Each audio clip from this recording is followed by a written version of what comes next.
امشب صدامون خوب بود، از دید من که رو استیج خوب بود، اما استیجمون صداش مال یک بانوی هنرمند خانم سعادت هست. تشریف بیارید خانم سعادت، ببینن شما رو، افتخارشون هم دست بزنید.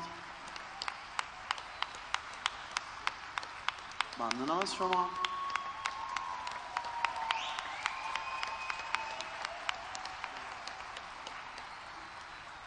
و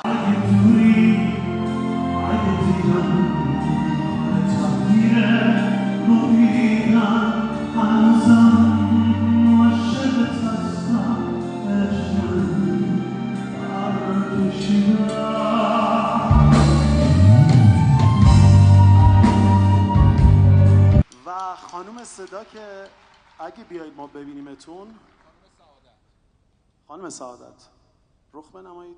کجایی؟ به افتخار خانم سعادت که صدای روی استیج